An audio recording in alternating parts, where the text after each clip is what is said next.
Sans toi, nos esprits restent fermés, nos cœurs demeurent insensibles, et nos vies s'éloignent de ta lumière. Nous venons maintenant écouter ta parole, cette parole vivante qui éclaire nos pas, qui console et qui reprend, qui façonne et qui renouvelle. Par ton Esprit Saint, ouvre notre intelligence, dispose nos cœurs à recevoir ta parole avec humilité et foi, et donne-nous de la mettre en pratique, afin que ta vérité grandisse en nous et porte du fruit dans nos vies. Seigneur, parle-nous aujourd'hui, nous sommes à ton écoute. Amen. Lecture de l'Exode au chapitre 3. Moïse faisait paître le petit bétail de Jéthro, son beau-père, qui était prêtre de Madian. Il mena le troupeau au-delà du désert et arriva à la montagne de Dieu, à l'Horeb. Le messager du Seigneur lui apparut dans un feu flamboyant du milieu d'un buisson. Moïse vit que le buisson était en feu, mais que le buisson ne se consumait pas. Moïse dit : « Je vais faire un détour pour voir ce phénomène extraordinaire. Pourquoi le buisson ne brûle-t-il pas ? » Le Seigneur vit qu'il faisait un détour pour voir. Alors Dieu l'appela du milieu du buisson. « Moïse, Moïse !» Il répondit : « Je suis là. » Dieu dit : « N'approche pas d'ici, ôte tes sandales de tes pieds, car le lieu où tu te tiens est une terre sacrée. » Il ajouta : « Je suis le Dieu de ton père, le Dieu d'Abraham, le Dieu d'Isaac et le Dieu de Jacob. » Moïse se détourna, car il avait peur de diriger ses regards vers Dieu. Le Seigneur dit : « J'ai bien vu l'affliction de mon peuple qui est en Égypte, et j'ai entendu les cris que lui font pousser ses tyrans. Je connais ses douleurs.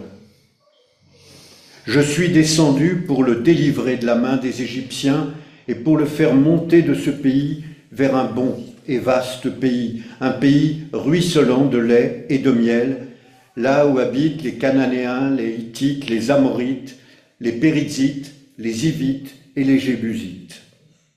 Maintenant, les cris des Israélites sont venus jusqu'à moi, et j'ai vu l'oppression que les Égyptiens leur font subir. Maintenant va, je t'envoie auprès du Pharaon, fais sortir d'Égypte mon peuple, les Israélites. » Moïse dit à Dieu : « Qui suis-je pour aller auprès du Pharaon et pour faire sortir d'Égypte les Israélites ?» Dieu dit : « Je serai avec toi. Et voici quel sera pour toi le signe que c'est moi qui t'envoie.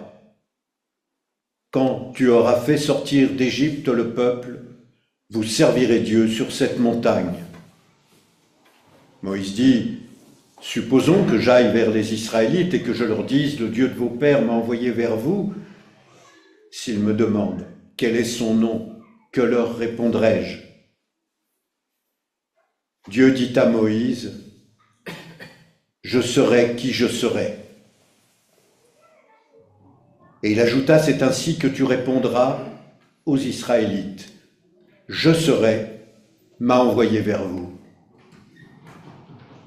Dieu dit encore à Moïse : « Tu diras aux Israélites : c'est le Seigneur, Yahweh, le Dieu de vos pères, le Dieu d'Abraham, le Dieu d'Isaac et le Dieu de Jacob, qui m'a envoyé vers vous. C'est là mon nom, pour toujours. C'est mon nom, tel qu'on l'évoquera de génération en génération. » De la première lettre des Corinthiens. Mes frères, je ne veux pas que vous l'ignoriez. Nos pères ont tous été sous la nuée. Ils sont tous passés au travers de la mer. Ils ont tous reçu le baptême de Moïse dans la nuée et dans la mer. Ils ont tous mangé la même nourriture spirituelle. Et ils ont tous bu le même breuvage spirituel. Ils buvaient en effet à un rocher spirituel qui le suivait. Et ce rocher, c'était le Christ. Pourtant, la plupart d'entre eux n'ont pas été agréés par Dieu, puisqu'ils ont été abattus dans le désert. Ce sont là des exemples pour nous, afin que nous n'ayons pas de mauvais désirs comme ils ont eu.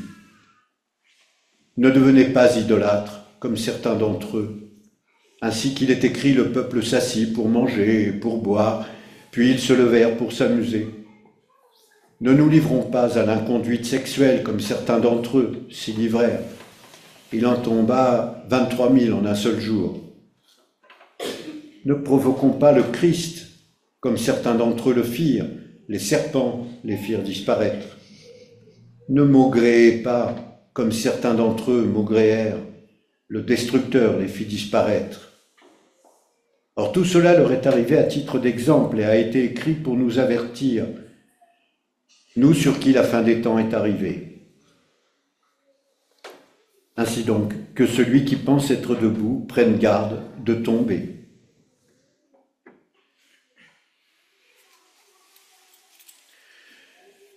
De l'évangile de Luc au chapitre 13. En ce temps-là, quelques personnes vinrent lui raconter ce qui était arrivé à des Galiléens, dont Pilate avait mêlé le sang à celui de leur sacrifice. Il leur répondit, « Pensez-vous que ces Galiléens aient été de plus grands pécheurs que tous les autres Galiléens, parce qu'ils ont souffert de la sorte? Non, je vous le dis.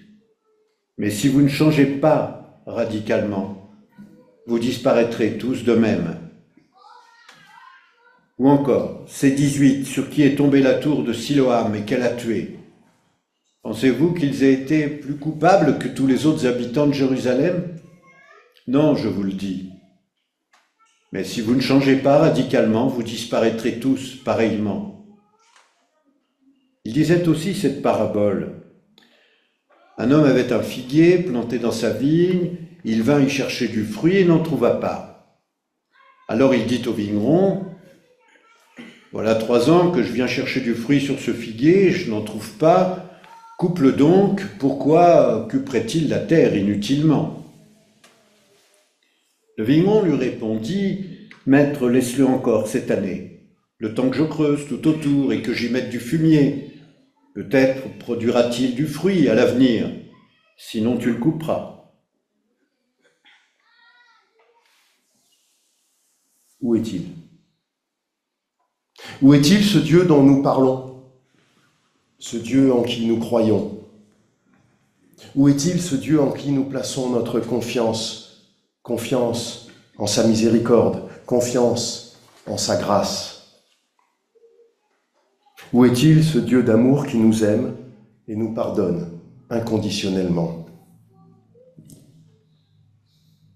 Paul, ce premier grand théologien du christianisme, ce radical converti radicalement, qui a fondé tant de communautés chrétiennes, cet artisan insatiable de l'évangélisation, c'est-à-dire de la proclamation de Jésus, le Christ de Dieu, l'émanation de Dieu, Paul se lance dans la grande question qui vient heurter la théodicée. La théodicée, vous savez, ce substantif théologique et philosophique qui vient poser la question du rapport entre la grâce de Dieu et sa justice à travers le mal inhérent à notre condition. Alors, je dis vous savez, mais rassurez-vous, il est assez naturel de ne pas savoir.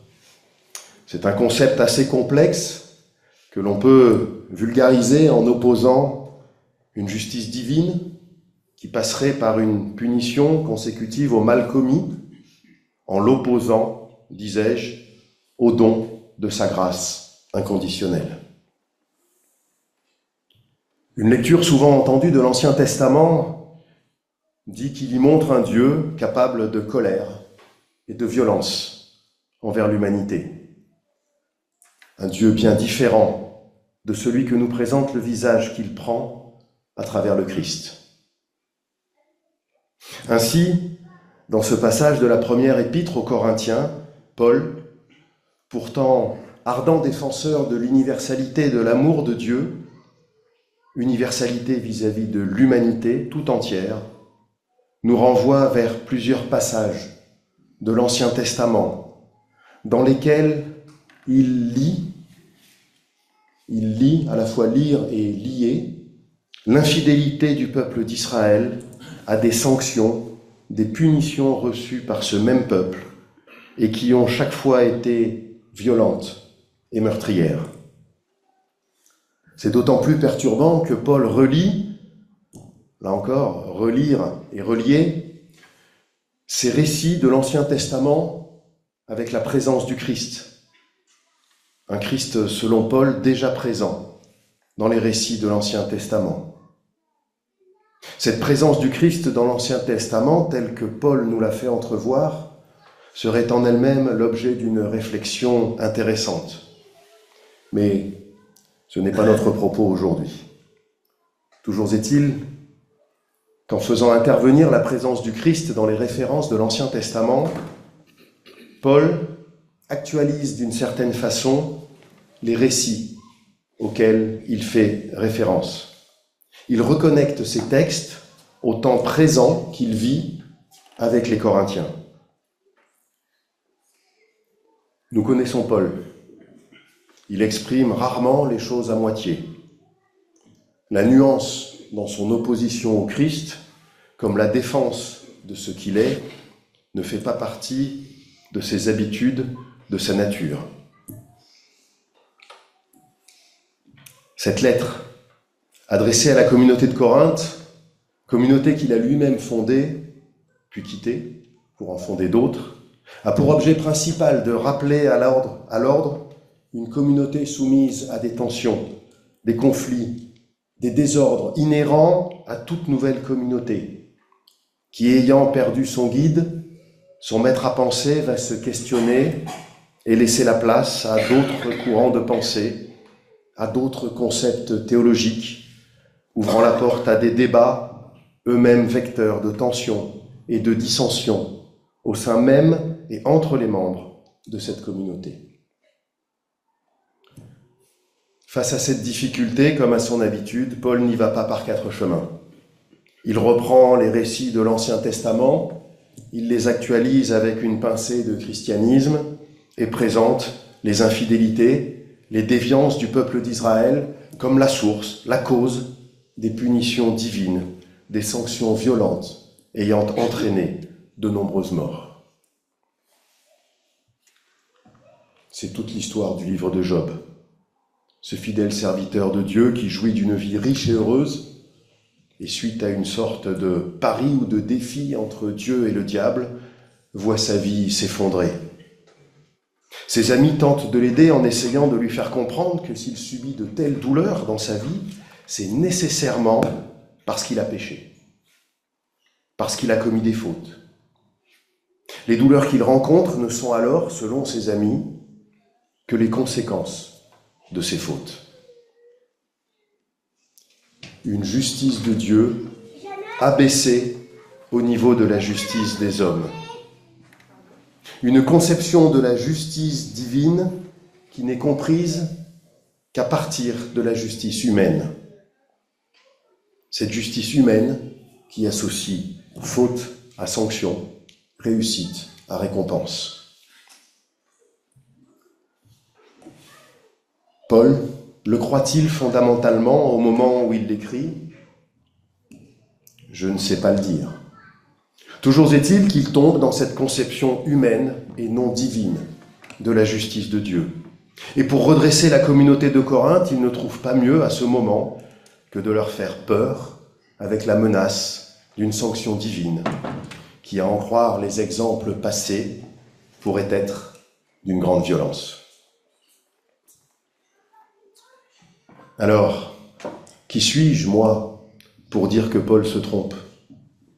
Comment puis-je, moi, me permettre de penser que cet homme, qui a été l'un des grands développeurs du christianisme, l'un des tout premiers, plus efficaces et brillants évangélisateurs, comment peut-il, à ce moment, avoir une compréhension si simpliste de la justice de Dieu qu'il rabaisse presque au niveau de la loi du talion, œil pour œil, dent pour dent. Alors, rassurez-vous, ce n'est pas moi qui dis que Paul se trompe. C'est Jésus lui-même. Je vous le rappelle, dans ce que nous avons lu. Pensez-vous que ces Galiléens aient été de plus grands pécheurs que tous les autres Galiléens parce qu'ils ont souffert de la sorte? Non, je vous le dis. Puis un peu plus loin, ces 18 sur qui est tombée la tour de Siloam et qu'elle a tué, pensez-vous qu'ils aient été plus coupables que tous les autres habitants de Jérusalem? Non, je vous le dis. Victime de la répression violente de Pilate, une violence humaine, comme victime de la chute d'une tour, un fait divers, dirions-nous aujourd'hui.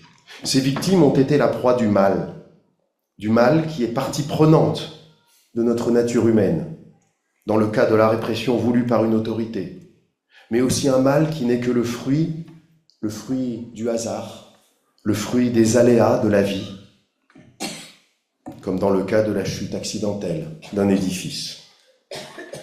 Ces aléas qui nous font vivre des douleurs qui n'ont pas de raison juste, qui ne sont pas le fruit du verdict d'un tribunal. Des douleurs, des épreuves auxquelles nous sommes confrontés par le seul fait d'être vivants dans l'imparfaite perfection de l'humanité. Cette humanité dont la perfection est justement de ne pas être parfaite, d'être hésitante, de se tromper, de douter, de pouvoir aller vers le bien comme vers le mal. Une imperfection qui est le sel de notre vie, qui lui donne un choix, qui lui donne un sens, quel que soit celui que nous choisissions. À notre imperfection viennent s'ajouter les aléas. Ces aléas qui nous conduisent à vivre des choses qui nous paraissent comme infiniment injustes, comme la mort d'un enfant, ou la perte, je cite 2 exemples un peu au hasard, mais il y en a plein d'autres, mais la perte par exemple pour un homme de sa femme et de ses enfants dans un accident ou un acte terroriste. L'accident, c'est la tour de Siloam. L'acte terroriste, c'est la répression de Pilate. Et dans ces aléas, Jésus nous dit dans ce passage de l'Évangile selon Luc qu'il ne faut pas y voir la main de Dieu. Il ne faut pas y voir une volonté divine de punition, de sanction. Jésus, c'est ce vigneron qui interrompt la logique interactive de la faute et de la sanction. Cette logique qui conduirait à abattre le figuier parce qu'il ne donne pas de fruits. Pas de fruits égale abattage, mort, destruction. Pas de fruits, c'est la faute du figuier. La sanction serait de l'abattre. Et le figuier, c'est les Corinthiens. Ils font des fautes, ils ne sont pas toujours fidèles. Et le propriétaire du champ, c'est Paul, qui menace le figuier de le couper s'il ne produit pas de fruits, qui condamne le figuier à être tel que lui, Paul, l'attend.